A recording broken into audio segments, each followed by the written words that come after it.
안녕하세요, 세정입니다. 댓글에서 영성과 지능의 관계에 대해서 질문한 분이 계셔서 그 이야기를 해보겠습니다. 사람은 지능지수, IQ가 높은 사람이 이 세상에서 잘 사는 경향이 있는데 사후의 영적 세계에서도 지능이 이 세상에서 가졌던 것과 같은가요? 외모가 지금의 육체와 비슷하다고 했는데 지능도 그런지 궁금하다고 하셨습니다. 지능이라는 것은 많은 부분이 유전에서 옵니다. 유전자에 의해서 머리가 똑똑한지 어느 정도 정해져 있습니다. 지능지수 검사할 때 문제가 어떤 거예요? 암기력 검사를 하기도 하고 단어를 많이 나열해봐라. 숫자 배열을 보고 어떤 관계인지 추론을 해라.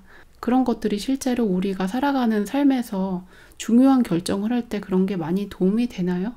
우리 삶의 좀 더 근본적인 문제에 있어서는 지능이 그렇게 크게 중요하다고 생각하진 않습니다. 그거보다는 사람의 마음이 중요하다고 하잖아요. 자기 마음의 도덕성, 양심을 따라서 살아가는지 그런 것이 더 중요하다고 생각합니다. 우리가 같은 부모 밑에 태어난 형제라도 성격이나 성향이 다릅니다. 그런 것은 전생에서부터 내려오는 그 영혼의 특질입니다. 유튜브에 보면 나이가 3살, 4살밖에 안 되는데 피아노를 정말 연주를 잘하는 아이들도 있고 유치원생이 대학교 수학을 가르치는 채널도 있더라고요. 그런 재능들도 전생에서 가지고 온 것입니다. 저의 경우에도 유튜브에서 이런 얘기를 하는 것이 뭘 보고 열심히 공부를 해서 되는 건 아니에요. 책을 보고 열심히 공부해서 아는 게 아니고 직관적으로 생각이 나는 것, 그런 것은 내 안에 이미 갖춰져 있던 것입니다. 우리는 단지 내가 알고 있던 것을 기억해내는 거예요.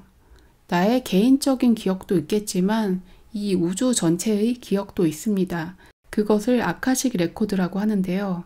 사람의 마음에 잡념이 없어진다면 이 우주에 있는 영적인 정보를 얻을 수 있습니다.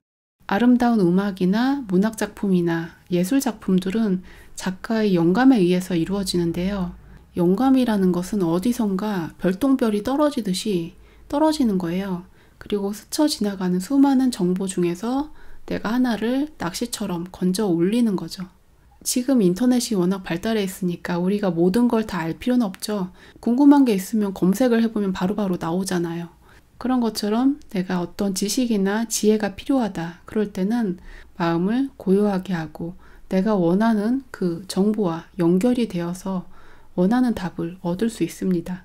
어떤 사람이 주산을 배워서 몇 자릿수 곱셈을 한꺼번에 한다더라. 그냥 전자계산기 두드리면 나오잖아요. 옛날에는 그림을 초상화를 똑같이 따라 그려야지 잘 그렸다고 했는데 사진기가 나오고 나서부터 그게 의미가 없어졌죠. 그 다음부터는 인상파 화가처럼 뭔가 멋지게 변형시켜서 그리는 게 더 의미가 있어졌잖아요. 인간의 지능이라는 것도 그렇게 기능적인 것에 집중해서는 안 됩니다. 지금은 인공지능이 개발되었기 때문에 사람보다 컴퓨터가 더 똑똑할 수도 있어요. 뇌에서 나오는 생각이 있고 우리 영혼에서 나오는 지혜가 있는데 이 두 가지가 다릅니다.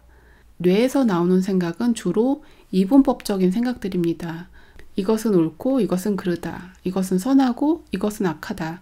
나는 이것은 좋아하고 이것은 싫어한다. 옳고 그름을 나눈다. 이분법적이라는 것은 뭔가 기준이 있는 것이거든요. 그 기준이 대부분 나한테 도움이 되는가, 이 이기심을 기준으로 해서 나누는 거예요. 이 음식을 먹으면 내 몸에 좋은가 안 좋은가, 저 사람하고 사이좋게 지내면 나한테 좋은가 안 좋은가, 이런 것을 원시시대부터 계속 구분을 하게 되었던 것입니다. 자신의 몸의 생존을 위해서 그렇다와 아니다를 계속 나누는 것입니다. 영적인 지혜는 대부분 여기서 떠나 있어요. 나를 기준으로 무엇이 옳은가, 이걸 재고 있는 것이 아니고 하느님의 입장에서 보는 것이거든요. 내가 어떤 결정을 내려야 할까, 중요한 일이 있다면 마음을 고요하게 하고 내면을 들여다보세요. 내면에서 나오는 답은 너에게 무엇이 도움이 될 거야, 안 될 거야, 이런 이분법적인 생각하고 다릅니다. 지능이 발달한 사람이 영어, 수학 이런 공부를 잘한다고 한다면 영성이 발달한 사람은 도덕성과 양심이 깨어나고요. 다른 사람을 배려하는 마음, 사랑과 자비심, 공감 능력이 늘어나게 됩니다. 사물에 대한 직관력과 통찰력이 늘어나고 굳이 하나하나 따져보지 않더라도 그냥 보면 그렇겠구나 하고 바로바로 이해되는 그런 면이 늘어납니다. 한마디로 하면 에고가 줄어들고 내면의 신성, 참나에 의해서 살아가게 되는 것입니다.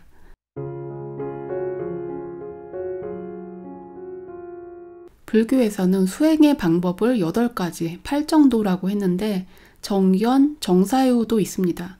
바르게 본다, 바르게 생각한다. 수행을 한다는 것이 남을 도와주고 선행하고 그것만 중요한 것이 아니고 바르게 생각을 하는 것이 중요하다는 것입니다. 생각이라는 것이 감정하고 또 연결이 되어 있어요. 바르게 생각할 줄 안다는 것은 감정을 다스릴 줄 안다는 것입니다. 우리가 바르게 생각하지 못하는 이유가 감정이 제멋대로 날뛰기 때문이에요. 사람들이 다양한 논리적 오류에 빠져서 세상을 있는 그대로 보지 못합니다. 생각의 오류가 다양한데요.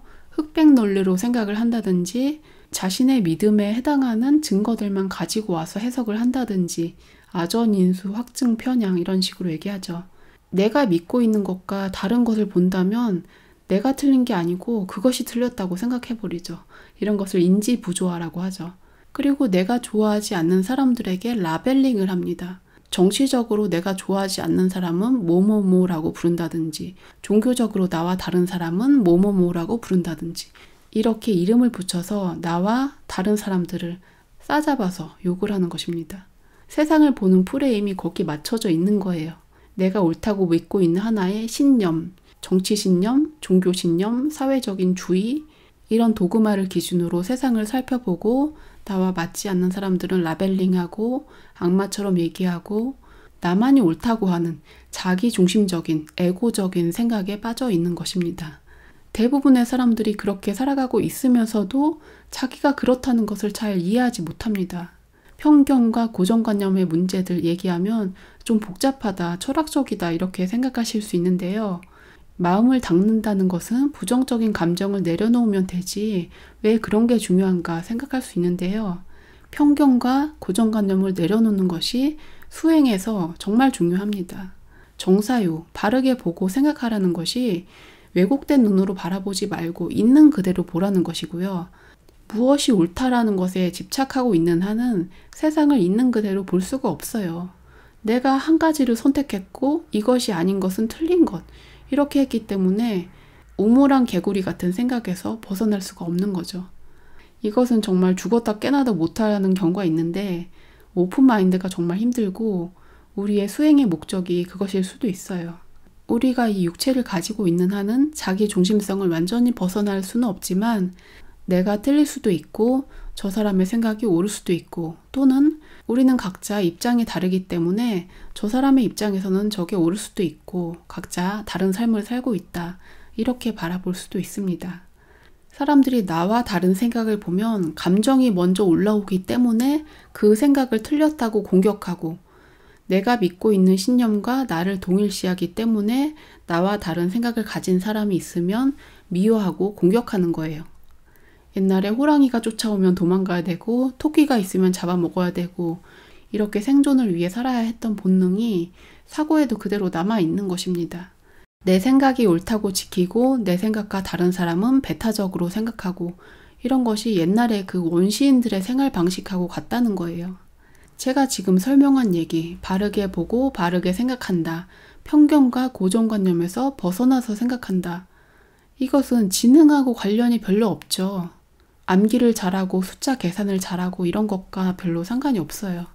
사고력이라는 것은 암기 능력이나 이런 데서 나오는 게 아니고 이 전두엽에 있는 의식, consciousness에서 나옵니다. 내가 지금 이것을 보고 있구나. 내가 지금 무엇을 하고 있구나. 내가 지금 무슨 생각을 하고 있구나. 나는 무엇을 하고 싶어 하는구나. 이런 것을 하나하나 다 의식할 수 있는 능력이 이런 것이 우리의 뇌의 중심에 있는 송과체 부위에 우리 영혼의 중심이 있고요. 송과체와 연결되어서 우리 뇌의 앞부분에 있는 전두엽에서 그런 활동을 합니다. 의식이 깨어있지 않으면 내가 집착을 하고 있는지 편견에 빠져 있는지 그런 것을 돌아보지 못해요. 단지 이것만이 옳아 하는 그 생각에 빠져서 벗어나지 못하는 것입니다. 내 생각에만 빠져 있다면 저 사람은 왜 저러지? 저 사람의 기분은 어떻지? 다른 사람과 공감하고 소통할 수 있는 능력도 떨어지는 것입니다. 영성 능력이 발달한다는 것은 자신의 생존만을 위해서 살아가는 에고적인 생각에서 벗어나는 것이고요. 나만이 아니고 다른 존재들까지 배려하고 좀 더 통합적으로 바라볼 수 있는 능력이 살아나는 것입니다. 나만의 생각에 빠져 있을 때는 이 뇌에서 계속 중얼중얼합니다. 뇌에서 중얼중얼 내가 이렇게 하면 이익이 될까? 내가 이렇게 하면 저 사람이 날 어떻게 생각할까? 사람들이 날 좋게 봐줄까? 이런 생각 때문에 머리에서 복잡한 것인데요. 나라는 집착을 내려놓는다면 여기서 자유로워집니다. 나에 대한 집착에서 벗어나면 상황을 좀 더 객관적으로 바라보고 이성적인 선택을 할 수 있습니다. 지능지수라는 것은 이 좌뇌에 있는 암기력이나 논리적인 연산 능력 이런 것들과 관련이 있는데요. 영성이라고 하는 것은 이 전두엽 부분을 의식하고 관련이 있습니다. 내가 지금 이것을 하고 있는데 이것이 과연 옳은 것이냐, 이렇게 해도 될까? 이런 것을 깨어서 바라보는 것, 이것은 의식이라고 하는 것이고요. 이것은 뇌하고 다른 것입니다. 의식이라는 것은 뇌에 들어있는 것이 아니고요. 우리가 이 몸에서 빠져나와도 그대로 있는 것입니다. 뇌가 없어도 유체이탈을 하든지 사망을 했을 때에도 생각을 할 수 있고 나를 의식할 수 있는 것, 그것이 우리 영혼에 있는 것입니다. 내가 지금 존재하고 있고 내가 무엇을 하고 있구나, 이것을 하나하나 의식하는 상태가 있고요. 깨어있는 의식이 없이 생각, 감정, 습관에 이끌려서 살아간다면 그것은 잠들어 있는 상태라고 합니다. 내가 지금 핸드폰을 보고 있다, 물을 마시고 있다, 이거 알고 있는데 이게 깨어있는 상태는 아니에요. 깨어있다는 것은 내가 왜 이러고 있는지를 매 순간 알아차릴 수 있는 거예요. 나의 마음속에서 미세하게 어떤 감정이 올라오는구나 라는 것을 하나하나 알아차릴 수 있는 것이 깨어있음입니다. 내가 누군가를 비난하고 있는데 저 사람이 틀렸으니까 비난해야지, 이 생각에 빠져 있는 것은 깨어있지 못한 것이고요. 내가 비난을 하고 있네? 내가 왜 비난을 하고 있지? 나의 마음속에 어떤 것이 있지? 들여다보니까 나의 마음속에 뭔가 내가 부족한 존재라는 생각이 있네. 저 사람이 왠지 잘나 보이고 내가 좀 비난을 하고 싶네. 이런 것들을 의식할 수 있는 것입니다. 대부분의 사람들은 이런 의식이 깨어있지 못하고 당연하잖아 하는 이 편견, 고정관념, 잠재의식에 의해서 살아가게 되는 것입니다. 무엇이 옳다고 생각하는 것이 과연 그런 것인지 계속 생각을 해보세요. 생각을 해볼수록 내가 아는 것은 없다는 것을 알게 됩니다. 질문에서 4, 5세계의 지능을 그대로 가져가냐고 하셨는데요. 지능이라는 것은 이 현재 인격에 해당하는 것입니다. 물질, 육체, 현재의 감정, 현재의 생각, 이런 것들은 현재 내가 가진 이 몸에 국한된 것이고요. 나의 영혼은 이것에 제한되지 않은 좀 더 넓은 존재입니다. 우리가 온전한 영혼의 상태에 간다면 뭘 열심히 공부하든지 다른 사람의 마음을 이해하려고 노력하든지 이런 게 필요가 없어요. 영혼의 상태에서는 다른 영혼과 즉시 텔레파시로 교류가 되고 USB를 꽂아서 컴퓨터에서 정보를 빼내듯이 두 영혼이 서로의 기억을 흡수할 수도 있습니다. 영적인 세계에서는 저 사람이 지금 어떤 생각을 하고 있고 그런 것을 굳이 말할 필요가 없고 다 알고 있습니다. 지식이나 정보에 대해서도 굳이 다 공부할 필요가 없어요. 영계에 도서관이 있는데 자기가 거기 가서 원하는 것을 찾아서 보면 됩니다. 지금 이 삶에서 사회적인 성공에는 지능이 연관이 있다고 볼 수도 있지만 또 이런 연구도 있습니다. 성공한 사람들 중에는 도덕성이 뛰어나더라 라는 얘기도 있습니다. 도덕성이 뛰어나다는 것은 그만큼 영성이 뛰어나다는 것이고 자기가 주도적으로, 의식적으로 이 삶을 살아가는 사람이라는 뜻입니다. 남에게 휘둘리지 않고 내가 필요한 것을 찾아서 목적의식을 가지고 살아간다는 것입니다. 내가 의식이 없고 사람들에게 휘둘려서 살아간다면 아무리 암기력이 좋은 사람이더라도 전자계산기 정도 수준밖에 안 되는 것입니다. 사회에 보면 학력은 별로 좋지 않은데 자수성가해서 사장을 하고 있고요. 그 밑에는 좋은 대학 나온 사람들을 직원으로 거느리고 있는 경우가 있습니다. 이 삶을 살아가는 데 있어서 중요한 것은 지능이라기보다는 의식에 있다고 생각합니다. 내가 지금 어떤 생각을 하는구나 의식적으로 알아차릴 수 있고 어떤 목적을 정하고 그것을 향해서 나아갈 수 있고 다른 사람을 보고 공감할 수 있고 이런 것들이 다 우리의 의식에서, 영혼에서 나오는 것입니다. 영성이라는 것이 꼭 종교와 철학에 국한된 것이 아니고 우리 삶 전체를 끌어올릴 수 있는 것입니다. 영성적인 능력이 개발이 되는 사람은 사회에서도 성공할 수 있고 다른 사람에게 도움을 줄 수 있고 여러 면에서 진보할 수 있는 것입니다. 사람들의 지능이나 얼마나 많이 알고 있느냐 이런 지식보다는 우리의 의식에 깨어있음, 그리고 가슴의 열정과 의지, 사랑 이런 것이 더 중요한 것이라고 하겠습니다. 오늘은 여기까지 하겠습니다. 시청해주셔서 감사합니다.